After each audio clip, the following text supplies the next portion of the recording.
The mockery begins. The grand chamber of the Galactic Council hummed with the vibrations of a dozen different species communicating in their native frequencies. Crystal spires reached toward a dome that displayed the swirling cosmos, while representatives from the most advanced civilizations in the galaxy gathered around a floating platform of pure energy. Ambassador Marcus Stone stood at the designated human podium, his weathered face calm despite the waves of condescension emanating from the assembled aliens. His gray military uniform looked almost comically simple compared to the bioluminescent robes of the luminary or the phase-shifting armor of the quantum collective. The human delegation requests full membership in the Galactic Council, Marcus announced, his voice steady through the universal translator. We offer our unique perspectives and contributions to the greater galactic community. A ripple of what could only be described as laughter spread through the chamber. The Zephyrian representative, Admiral Crix, rose from his crystalline throne. His elongated head tilted at an angle that suggested amusement, while his 6 arms gestured in patterns that emphasized his words. Humanity offers contributions. Crix's voice dripped with barely concealed mockery. Tell us, Ambassador Stone, what could a species that still relies on chemical propulsion possibly offer to civilizations that harness the power of stars? The Nexari delegate chimed in, their collective consciousness speaking through 1,000 tiny drones that formed a shifting cloud. Our scans indicate your vessels are constructed of primitive alloys. You still use manual controls. Your weapons are, how do you call them? Kinetic projectiles. Marcus remained unfazed. Years of military service had taught him that the greatest victories often came from being underestimated. We offer diversity of thought, Ambassador. Our unconventional approaches have allowed us to survive and thrive, despite what you perceive as technological limitations. Survive. The crystalline hegemony representative's form refracted light into dazzling patterns as it spoke. You've barely left your own star system. Your greatest achievement is establishing a few mining outposts in your outer planets. Meanwhile, we've colonized entire galactic arms. Admiral Crix floated forward, his anti-gravity harness humming with power that could have supplied a small human city for years. Perhaps a demonstration is in order. We shall visit one of these mining outposts. Show the Council how easily human defenses crumble before real technology. That would be inadvisable, Marcus warned, though his tone carried no threat, only certainty. The chamber erupted in what passed for laughter among the various species. The ethereal syndicate's representative, a being of pure energy contained within a geometric shell, pulsed with amusement. The human warns us. How delightful. Do they not realize that our sensors can detect every atom in their ships? That our weapons can disassemble matter at the quantum level? Nevertheless, Marcus continued, adjusting his old-fashioned eyeglasses, a deliberate affectation that made him appear even more primitive to the assembled aliens. Humanity formally requests that you respect our sovereignty. We seek peace, not conflict. Crix's mandibles clicked in what his species considered a smile. Peace is earned through strength, human, not through requests. The Council will observe as I send a single patrol ship to your Jupiter station. When your defenses prove inadequate, perhaps you'll understand your place in the galaxy. The other representatives murmured their agreement. The void touched, beings who existed partially in subspace, flickered in and out of visibility as they conferred. The Harmonic Empire, whose entire culture was based on mathematical perfection, calculated the odds of human resistance at effectively 0. Your ship will be welcomed as visitors, Marcus said carefully. But should you approach with hostile intent? Yes. Crix leaned forward, all 6 arms spread in a gesture of mock curiosity. What will you do? Launch your chemical rockets? Fire your metal slugs? We've evolved beyond such primitive violence, human. Our shields could withstand your entire arsenal without a fluctuation. Marcus smiled then, and several alien species noted that human facial expressions were disturbingly similar to their own predatory ancestors. We'll adapt. The Council session concluded with the formal scheduling of Crix's demonstration. As the alien representatives departed through their various dimensional gateways and teleportation matrices, none noticed the small device Marcus had attached beneath his podium. It recorded everything: energy signatures, communication frequencies, shield harmonics. In his quarters aboard the human diplomatic vessel UES Persistence, Marcus transmitted his findings to Earth Command. The response came within hours, encoded in old-fashioned radio waves that the aliens dismissed as background noise. Operation Underdog is authorized. Let them come. 3 days later, Admiral Crix's patrol ship, the Sovereign Mandate, approached Jupiter Station. The vessel was a work of art, a seamless blend of organic curves and crystalline edges that defied human understanding of physics. It was escorted by a cloud of drone sentinels, each one capable of destroying the human frigate. Captain Jennifer Walsh stood on the bridge of the station's defense platform, watching the alien ship approach on screens that seemed laughably primitive compared to what she knew the Zephyrians possessed. Her crew of 80 humans worked at manual controls, physically pushing buttons and turning dials. "They're hailing us, Captain," reported Lieutenant Commander Terry Brooks from the communications station. "Put them through." Crix's elongated face appeared on the main screen, his expression radiating supreme confidence. "Human Station, this is Admiral Crix of the Zephyrian Sovereignty. You have been chosen to demonstrate the futility of your defensive capabilities. Surrender now, and this lesson will be painless." Walsh stood from her command chair, straightening her uniform. "Admiral Crix, you are welcome to Jupiter Station as peaceful visitors. However, any hostile action will be met with appropriate response." The alien's laughter was like crystalline wind chimes. Response: "Very well, human. Observe as I disable your station with a single drone. Perhaps then you'll understand the vast gulf between our species." A single sentinel detached from the clouds surrounding the Sovereign Mandate. No larger than a human shuttle, it approached the station with lazy confidence. Energy readings showed it charging weapons that could, theoretically, pierce the station's hull like tissue paper. "All hands," Walsh announced over the station-wide comm. "Implement Protocol 7. "Shouldn't that be Protocol 1, Captain?" Brooks asked quietly. Walsh grinned. "Protocol 1 is for enemies we understand, Terry. This is something else entirely." The drone fired. A beam of coherent energy that should have sliced through the station's armor instead scattered. The hull plating, which scans showed as simple steel alloy, revealed its true nature: a specialized metamaterial that absorbed and redirected energy in patterns that made no scientific sense. "Impossible," Crix muttered from his command throne. "Increase power. All drones, converge on target." As dozens of sentinels moved to attack, Jupiter Station underwent a transformation. What appeared to be mining equipment unfolded into weapons platforms. Sensor arrays revealed themselves as electronic warfare systems, and the station itself began to move, rotating on an axis that shouldn't have existed. "Admiral," one of Crix's subordinates reported, "their hull is interfering with our targeting systems. The quantum signatures are inconsistent." "Explain."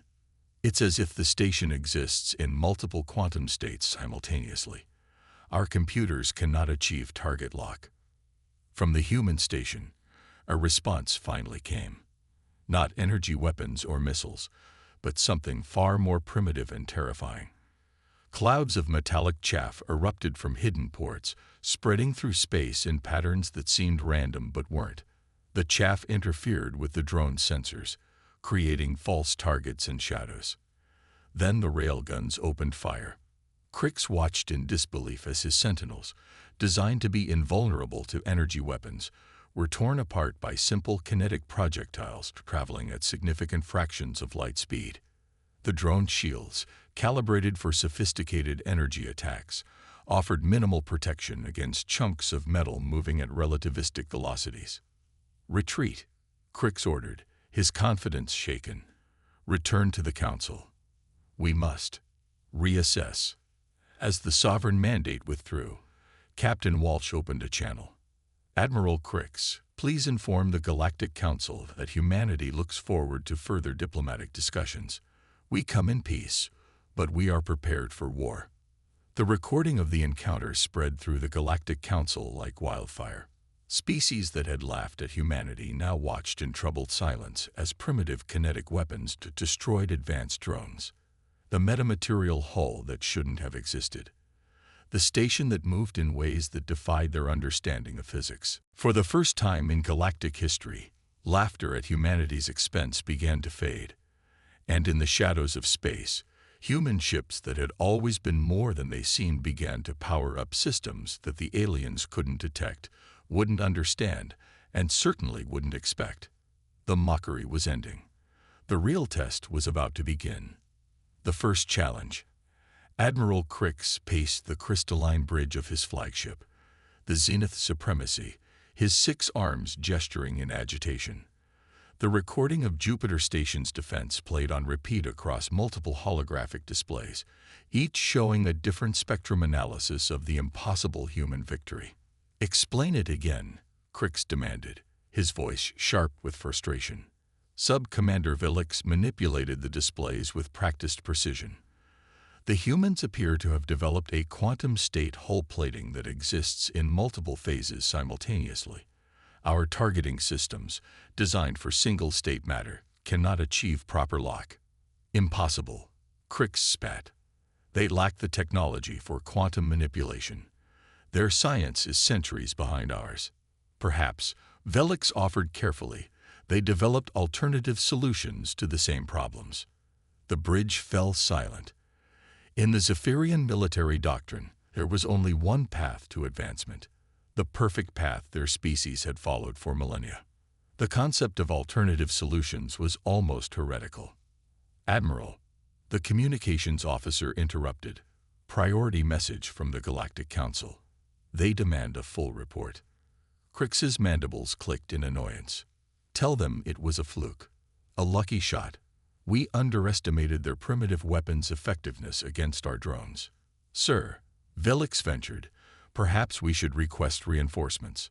A full battle group cold." "No." Crix's dominant arms slammed onto his command console. "One patrol ship failing to subdue a mining station is embarrassing enough. We will not compound that shame by requesting aid." Meanwhile, aboard the hidden human command station in the Kuiper Belt, Admiral Sarah Chen studied the tactical data from Jupiter Station's encounter. Unlike the ostentatious alien vessels, the UEA's strategic command was designed to be invisible, a chunk of apparent space debris that housed the most sophisticated military minds humanity had produced. "Their shields are frequency-based," reported Commander David Park, the chief tactical officer. "Multiple layers, each calibrated to specific energy wavelengths. Brilliant against energy weapons, but they never considered kinetic impacts." Chen nodded, her weathered face creased in concentration. "They've evolved past physical warfare. It's been so long since they faced projectile weapons that they've forgotten how to defend against them." "Ma'am," Lieutenant Maria Santos called from the intelligence station, "we're intercepting Zephyrian communications. Admiral Crix is preparing a larger assault. 20 ships, including his flagship. 20 ships to subdue one species they consider primitive." Chen smiled grimly. "Pride. They can't admit they were wrong about us." "Park, what's our current defensive status?" "Operation Underdog is fully operational. All stations report ready. The merchant fleet is maintaining cover, and our special projects are online." Chen stood, her magnetic boots clicking against the deck. "Send word to all commands. Phase 2 begins now. Let them bring their 20 ships. It's time to show the galaxy what humans learned from thousands of years of warfare." 3 days later, the Zephyrian task force emerged from hyperspace at the edge of the Sol system. 20 vessels of impossible beauty and terrifying power, each one capable of devastating a planet. They moved in perfect formation, their shields interlocked in a defensive web that had proven impenetrable in 1,000 battles. "Admiral," Velix reported, "we're detecting numerous human vessels converging on our position. They appear to be cargo haulers." Mining ships. Crix studied the tactical display with growing confusion. The human ships were laughably crude, blocky constructions of metal and ceramics, powered by fusion reactors that his species had abandoned eons ago. They moved without coordination, their courses erratic and seemingly random. They send merchants to face us. Crix laughed, his confidence restored. Open a channel. Let them witness true power before they die. But Admiral Chen had positioned herself aboard one of those merchant vessels, the Persistent Dawn, a supposed grain hauler whose cargo holds contained something far more dangerous than food supplies. Zephyrian Fleet, Chen broadcast, her voice calm and measured. You are entering sovereign human space with hostile intent. This is your final warning. Withdraw now, or face the consequences. The bridge of the Zenith supremacy erupted in laughter. Even Velix, despite his earlier caution, couldn't suppress his amusement at the human's audacity. Consequences. Crix managed between clicks of mirth. You faced the pride of the Zephyrian fleet with cargo haulers and mining tugs. What consequences could you possibly? He never finished the sentence. Every human vessel suddenly released clouds of what appeared to be mining debris, chunks of rock and metal that spread through space in an expanding sphere. The Zephyrian sensors dismissed it as harmless detritus. They were wrong. Each piece of debris was actually a sophisticated mine, coated in sensor-absorbing materials and equipped with simple but effective proximity triggers. As the Zephyrian formation advanced, dozens of mines detonated simultaneously. The explosions themselves were unimpressive by galactic standards. No antimatter, no exotic particles, just simple chemical reactions. But each mine released a cloud of microscopic filaments, carbon nanotubes designed to infiltrate shield frequencies and create electrical shorts. Shields fluctuating, Velix reported, his voice tight with sudden concern. The debris is interfering with our harmonic frequencies. Compensate, Crix ordered. All ships, increase shield power. But the human attack was just beginning. As the Zephyrian ships struggled with their compromised shields, the merchant vessels revealed their true nature. Cargo bay doors opened to expose massive railgun batteries. Mining lasers reconfigured into military-grade cutting beams. And from hidden compartments, swarms of primitive but effective combat drones emerged. Fire at will, Chen commanded from the Persistent Dawn's converted bridge. Space erupted in violence. Kinetic slugs, accelerated to incredible velocities, slammed into Zephyrian hulls. Where shields held, the impacts still transferred tremendous kinetic energy, shaking the graceful ships like leaves in a storm. Where shields failed, the results were catastrophic. The Radiant Harmony, a Zephyrian destroyer, took a railgun slug directly to its command section. The projectile, a simple rod of tungsten wrapped in ablative ceramic, punched through the ship's elegant hull like a needle through silk. Atmosphere vented into space, carrying with it crew members who had never imagined such a primitive death. Return fire, Crix screamed, his earlier confidence evaporating. All weapons target the human vessels. Beams of coherent energy lanced out from the Zephyrian fleet. Where they struck human ships, the results seemed devastating. The asteroid miner VII exploded in a ball of fusion fire.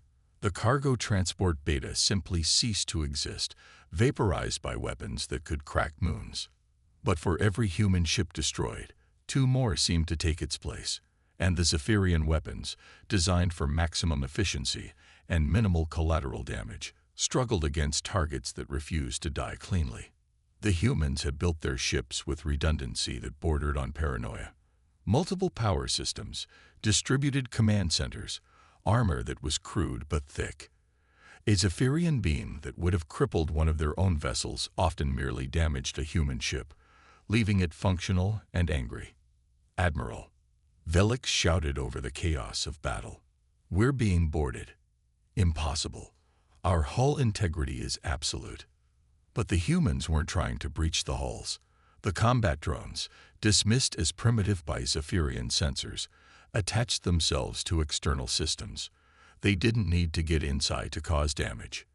They simply began dismantling shield emitters, sensor arrays, and weapon ports with mechanical precision. "They're not fighting like us," Velix observed, a note of respect creeping into his voice. "They're fighting like primitives. And it's working," Crix admitted through clenched mandibles. On the bridge of the persistent dawn, Chen watched the battle unfold with grim satisfaction. Status report. "We've lost 8 ships, Admiral. 12 more heavily damaged. But the enemy fleet is down 30% effectiveness and falling." Chen nodded. The losses were acceptable, even expected. Every destroyed human ship had been evacuated before the battle, running on automated systems. The Zephyrians didn't know they were fighting ghosts and drones. "Signal the second wave," Chen ordered. Time for Phase 3. From the asteroid belt, a new force emerged. These weren't converted merchants or mining ships. These were purpose-built human warships, hidden among the rocks and ice for precisely this moment. The UEAs, defiant, indomitable, and relentless, led a battle group of 30 vessels designed for one thing: war. "Admiral Crix," Chen broadcast to the faltering Zephyrian fleet, "you came to teach us a lesson about our place in the galaxy. Consider it learned. Now we teach you ours." The Zephyrian commander stared at his tactical display in disbelief. The human warships were still crude by galactic standards, but they moved with purpose and coordination that the merchant vessels had lacked. Worse, they seemed designed specifically to exploit every weakness the battle had revealed in Zephyrian technology. "All ships," Crix ordered, his voice heavy with reluctant respect, "retreat. Immediate withdrawal to hyperspace." But the humans had prepared for that too. The debris field, seeded with specialized minds, had created a localized distortion in subspace. Hyperspace jumps were possible but dangerous, requiring careful calculation and time the Zephyrians didn't have. As his fleet limped away from Sol system, leaving behind 3 destroyed ships and 7 too damaged to jump, Crix sent a simple message to the Galactic Council: "The humans are not what we thought." In the grand chamber of the council, representatives watched the battle recordings in stunned silence. The quantum collective spoke being dimmed its energy output in what passed for shock. The crystalline hegemony's faceted form reflected dozens of images of human ships tearing through Zephyrian formations. "They fight without honor," declared the luminary representative, though its bioluminescent glow betrayed uncertainty. "No," corrected the void-touched, their partial existence allowing them to see patterns others missed. "They fight without our rules. That is far more dangerous." As debates raged through the night cycle, one truth became clear: humanity's challenge to the established order had begun. The laughter had stopped. The fear was just beginning. Part 3. The Escalation. The emergency session of the Galactic Council convened in an atmosphere of barely controlled panic. Where once the Grand Chamber had echoed with dismissive laughter at humanity's expense, now it thrummed with urgent communications and heated debates. The holographic displays showed the aftermath of the Sol system battle on continuous loop, each viewing revealing new details that defied established military doctrine. High Orchestrator Zix of the Harmonic Empire stood at the center platform, its crystalline form resonating with mathematical precision. "The equation has changed," it announced, its voice a symphony of calculated tones. "Humanity represents a variable we failed to properly quantify." "They are primitives," insisted Commander Thex of the Nexari Collective, their 1,000 drones swirling in agitation. "They use projectiles, chemical propulsion, manual controls. They are everything we evolved beyond millennia ago." And yet, the Ethereal Syndicate's representative interjected, its energy form pulsing with concern. "They defeated 20 Zephyrian ships with converted merchants and mining vessels. What happens when they deploy their actual military?" The question hung in the chamber like a physical weight. Every species present had seen the human warships that emerged at the battle's end, crude by galactic standards, but undeniably effective. More concerning were the tactics, asymmetric, adaptive, and utterly unpredictable. The solution is simple, declared War Patriarch Kazek of the Saurian Dominion, rising to his full 3-meter height. We combine our forces, 100 ships from each member species. We overwhelm them with superior numbers and technology before they can adapt further. Murmurs of agreement rippled through the chamber. The mathematics were compelling. Even if humans proved 10 times more effective than anticipated, they couldn't stand against the combined might of the galaxy's greatest powers. "I counsel caution," spoke Ambassador Vena of the Sci-Fi Consciousness, her melodious voice cutting through the martial fervor.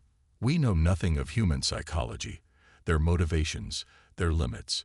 What if overwhelming force triggers an even more dangerous response? What could be more dangerous than their current actions?" Kazek demanded. "They've already shown they'll attack Council members. They must be contained before this chaos spreads." The debate continued for hours, but the outcome was predetermined by fear. The Council voted overwhelmingly to assemble the largest fleet in galactic history. The Grand Armada, consisting of over 1,000 ships from 12 species, each contributing their most advanced technology and experienced commanders. On Earth, the human leadership watched the galactic mobilization with grim determination. In the underground command center beneath Geneva, President Maria Volkov convened with her military advisors and the newly formed Sino-Strategic Council. "They're doing exactly what we predicted," reported General James Mitchell, Earth Defense Force Commander. "Massive show of force, combined fleet, traditional tactics scaled up to overwhelming proportions." "How long before they arrive?" Volkov asked, her voice steady despite the magnitude of the threat. 6 days, Madam President. Their various FTL systems need to be synchronized, and they're arguing over command structure. Admiral Chen, recently returned from the Seoul defense action, leaned forward. "We can't match their numbers or technology in direct combat, but we don't need to. Operation Dark Horse is ready." Volkov studied the classified files before her. Humanity had known this day might come since first contact. While maintaining a facade of technological inferiority, Earth's best minds had worked on unconventional solutions to the alien threat. "The quantum virus?" she asked. "Deployed via our diplomatic gifts to various species," confirmed Dr. Alan Foster, Chief of Cyber Warfare. "It's been dormant in their systems for months, learning, adapting. When activated, it will create chaos in their fleet coordination." "The stealth ships?" 37 vessels ready for deployment," Chen replied, "using metamaterials that bend spacetime itself, not faster than light, but effectively invisible to their sensors. We can't match their speed, but we can be where they don't expect." "And Project Prometheus?" The room fell silent. General Mitchell finally spoke. "Operational, but untested in combat. The psychological impact alone could be decisive." Volkov closed the files. "Then we proceed. But remember, our goal isn't conquest. It's survival and recognition as equals. The moment they're willing to talk as peers, we talk." 4 days later, advance elements of the Grand Armada began arriving at the designated assembly point near Neptune. The display of power was meant to be overwhelming, and it succeeded. Ships that defied human understanding of physics gathered in perfect formations. The crystalline hegemony's vessels looked like geometric theorems given form. The quantum collective's ships phase-shifted between dimensions. The void touched brought ships that seemed to exist partially outside normal space. At the center of this display was the flagship Cosmic Harmony, a joint creation that combined the finest technology from all member species. Its commander, Supreme Admiral Xelith of the Luminary, had been chosen for her reputation as both a brilliant tactician and a voice of moderation. "Status report," Xelith commanded, her bioluminescent form casting subtle patterns across the bridge. "All primary fleet elements in position," reported her multi-species staff. "Human forces are consolidating around Earth and Mars. They've recalled all colonial vessels and mining operations." Numbers: approximately 200 combat-capable vessels, plus their converted civilian craft. A significant force by their standards, but nothing compared to our 1,000. Zelith finished. Still, something bothered her. The humans weren't attempting to negotiate or flee. They were preparing for battle despite impossible odds. Admiral, the Zephyrian liaison interrupted.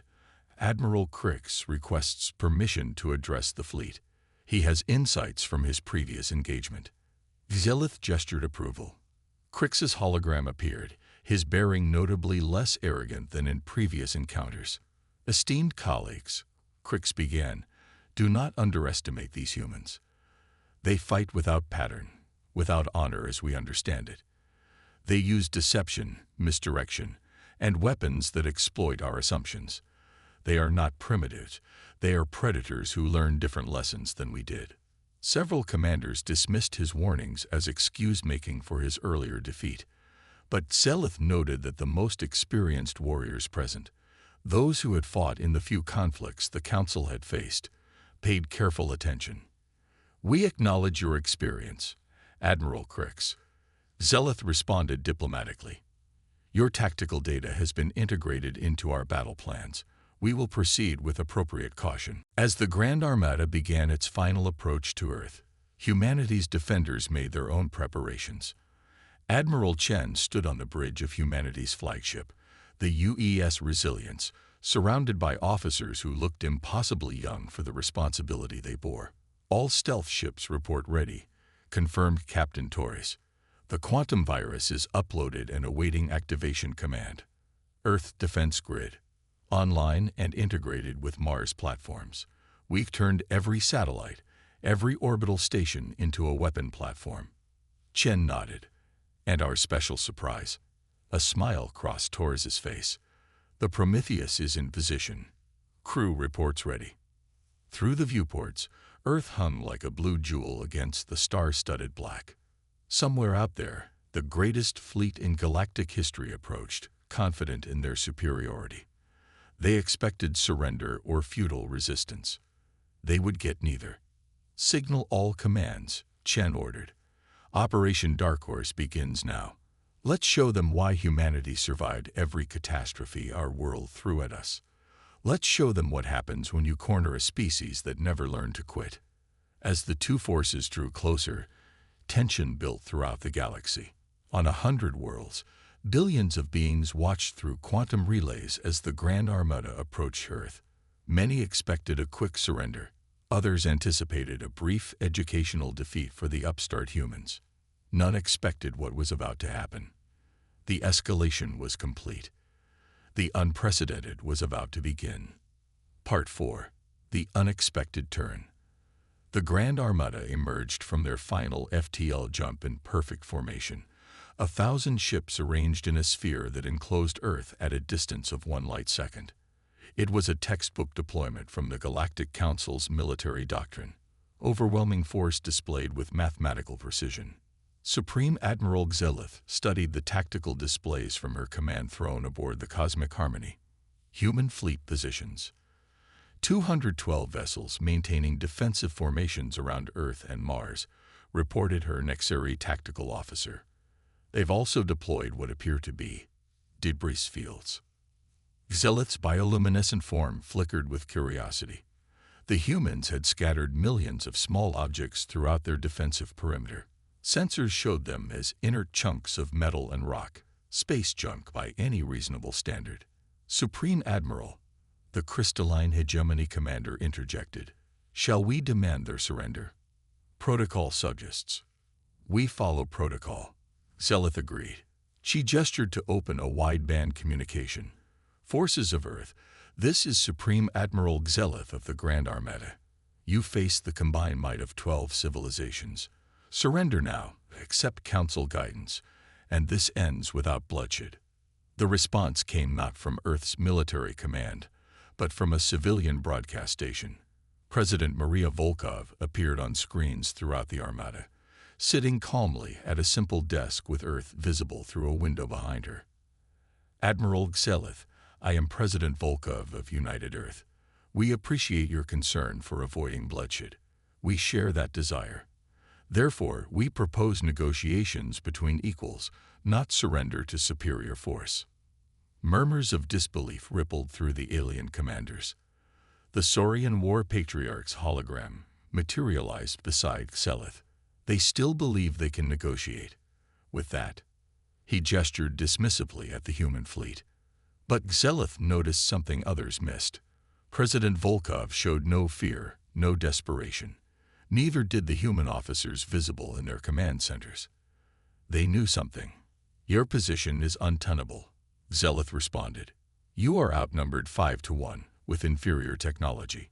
Logic demands adaptation." Volkov interrupted calmly. "You've spent millennia believing that technological superiority guarantees victory. We've spent our history learning otherwise." Admiral Chen. The transmission switched to the bridge of the Resilience. Admiral Sarah Chen stood with quiet confidence that seemed impossible given the circumstances. "Supreme Admiral, you have 60 seconds to begin withdrawal. After that, we cannot guarantee your safety." The audacity of the statement stunned the Armada into silence. Then, across 1,000 bridges, laughter erupted. The idea of 200 primitive ships threatening the greatest fleet ever assembled was beyond absurd. "Very well," Xelith said with genuine regret. "You force our hand. All ships, initiate Protocol 7. Disable their defenses with minimal casualties." 1,000 ships opened fire simultaneously. Beams of exotic energy, weapons that manipulated fundamental forces, gravitonic pulses that could tear matter apart. All converged on the human fleet with surgical precision. The aliens expected shields to fail, hulls to crumple, swift surrender. Instead, space itself seemed to scream. The debris fields humanity had scattered weren't random junk. Each piece was a carefully positioned reflector, designed to channel and redirect energy weapons. The incoming fire struck these fields and scattered, creating a cage of crisscrossing beams that turned the volume around Earth into a death trap. But that was just the beginning. "Activate quantum virus," Chen commanded quietly. Across the Grand Armada, systems that had functioned flawlessly for millennia began to glitch. The virus, dormant in alien computers since first diplomatic contact, awakened.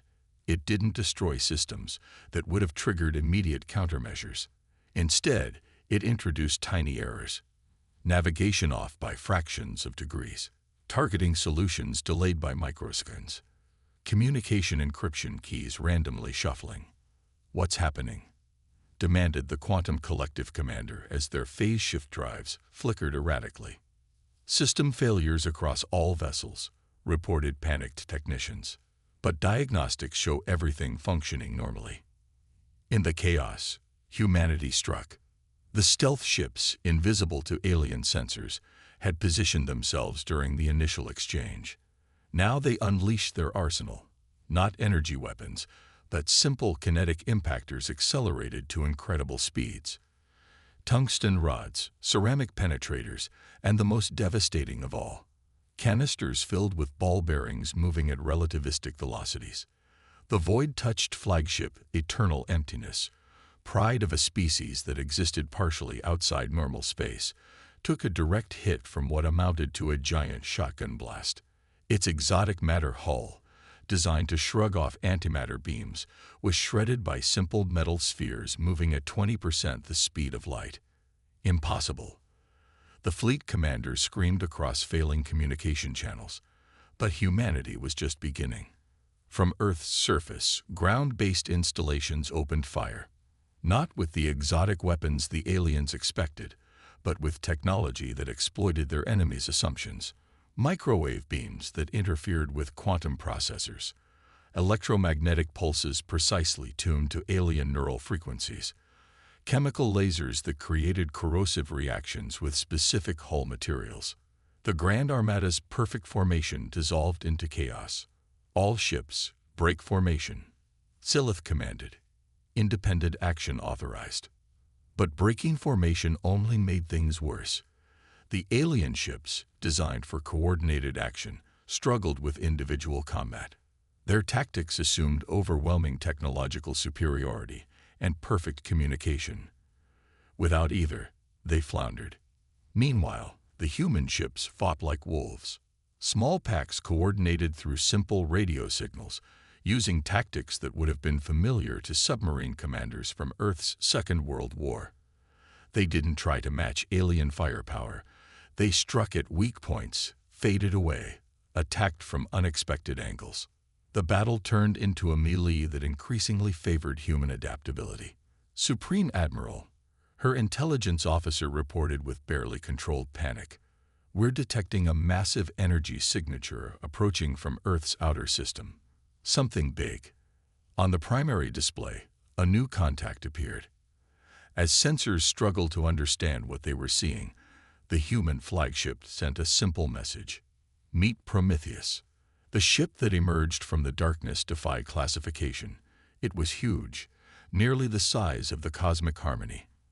But its design was unlike anything in known space, where alien ships were elegant, refined creations of advanced science. Prometheus was something else entirely. It was crude. It was ugly. It was absolutely terrifying. The vessel looked like it had been built by welding asteroids together. Its hull was asymmetric, covered in seemingly random protrusions and armor plates. Weapon ports jutted out at angles that made no tactical sense. It moved not with the grace of advanced drives, but with the brute force of massive fusion engines that left a trail of superheated plasma. "What is that thing?" whispered the ethereal syndicate commander. Admiral Chen answered from the Resilience, humanity's statement of intent.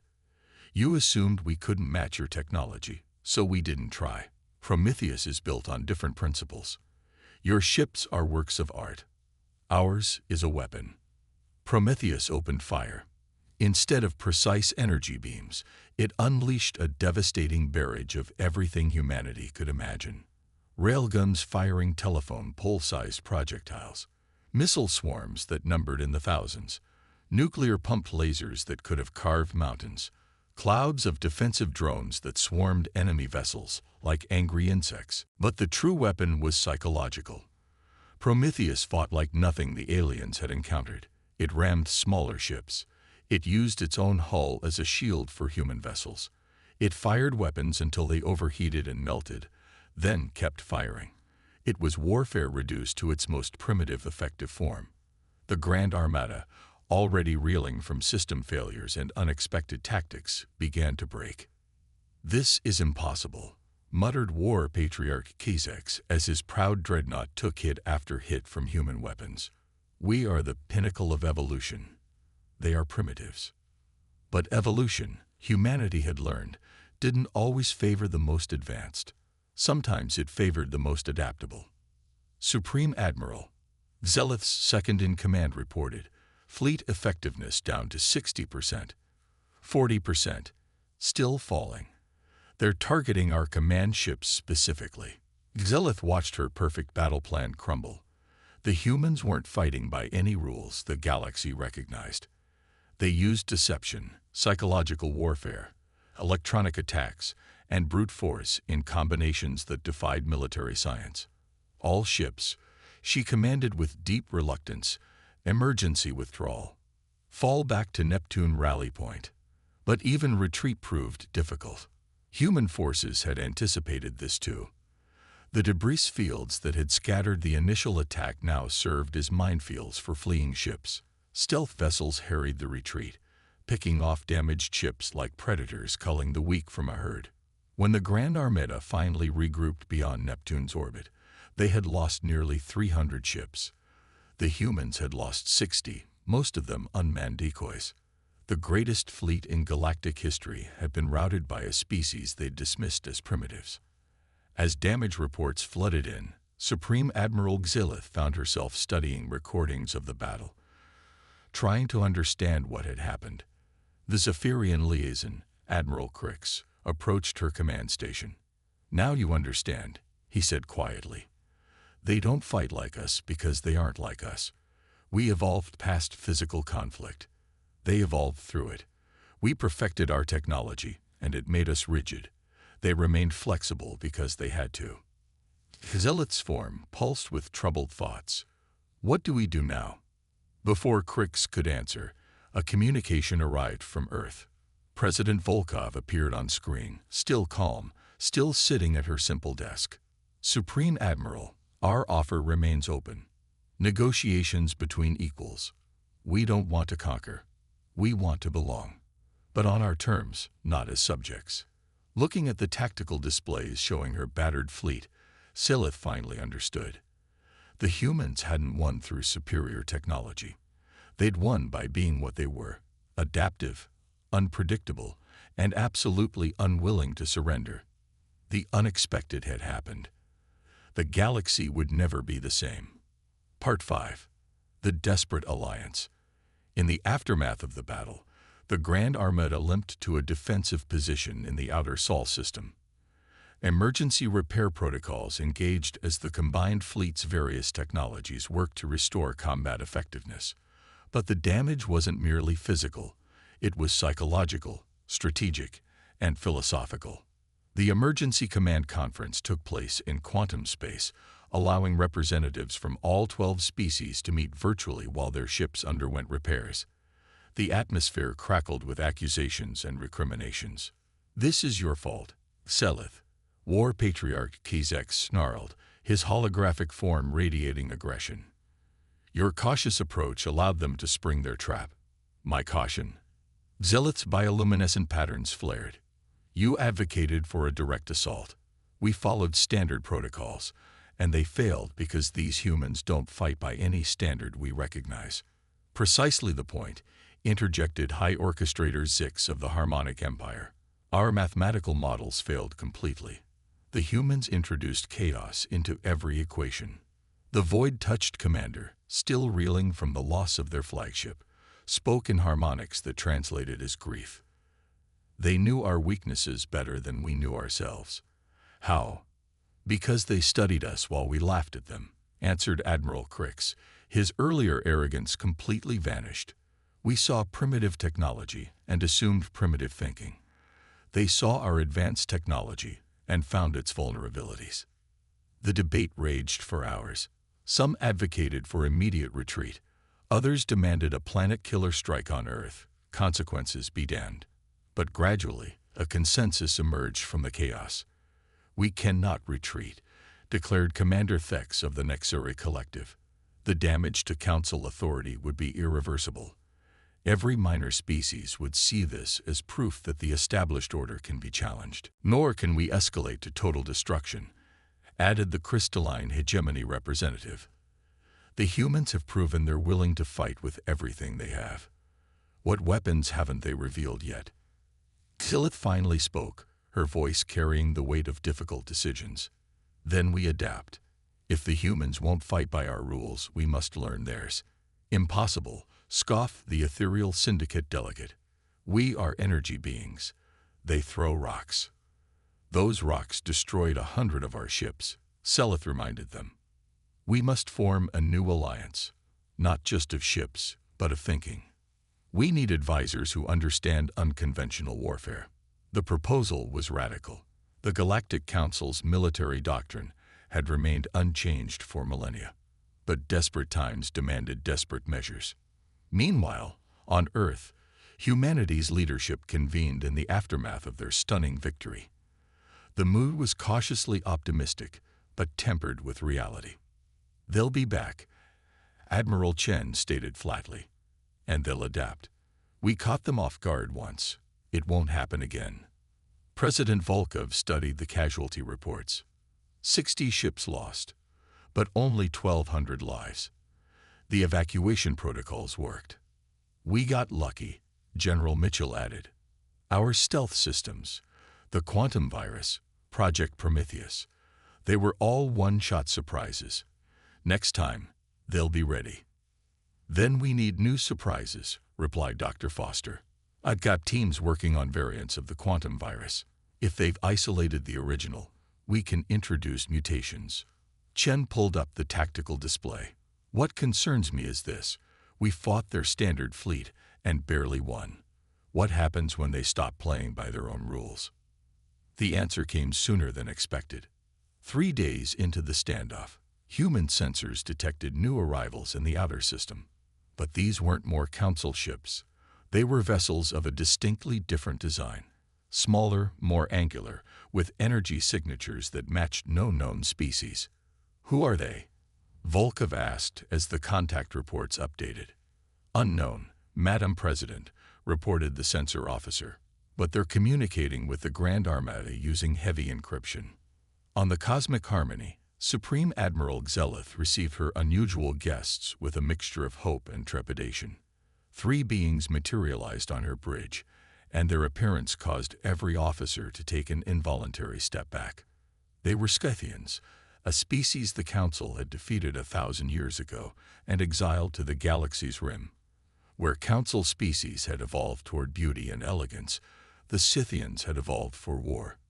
Chitinous armor, multiple limbs ending in natural weapons, compound eyes that tracked everything simultaneously. "I am War Master Kretch," the lead Scythian announced, his translated voice like grinding stone. "You seek those who understand primitive warfare. We are what you need." "The Council exiled your species," Xelith said carefully. "Why help us now?" "Because humans fight like we once did," Kretch replied. "Before you civilized us, before you made us forget our nature, they remind us of what we were. And that terrifies us more than you know." The Scythian moved to the tactical display, studying the battle recordings with professional interest. "Your first mistake. Assuming technological superiority equals tactical superiority. Your second. Fighting in space as if it were a civilized arena. Your third. Underestimating the power of desperation." "Then how do we win?" demanded Kizex. Kretch's compound eyes glittered. "By becoming what you fear, by embracing chaos, by remembering that war is not an equation to be solved, but a storm to be weathered." Over the next days, the Grand Armada underwent a painful transformation. The Scythian war masters introduced concepts that horrified civilized sensibilities: irregular formations, deliberate system failures as tactical advantages, psychological warfare directed at enemy morale. "You're asking us to become barbarians," protested the Quantum Collective commander. "No," Kretch corrected. "I'm asking you to remember that civilization is a luxury. Survival is a necessity." The changes were not merely tactical. Ships were modified with crude but effective additions. Elegant weapon systems were supplemented with mass drivers and chemical explosives. Most disturbingly, artificial intelligence systems were given more autonomy, programmed to learn from chaos rather than seek order. Human intelligence quickly detected the changes. "They're learning," Chen observed grimly as she studied the sensor data. "Look at these formation changes. They're becoming unpredictable." "The energy signatures have changed too," added Dr. Foster. "They're introducing randomization into their systems. My quantum virus variants are having trouble finding consistent patterns to exploit."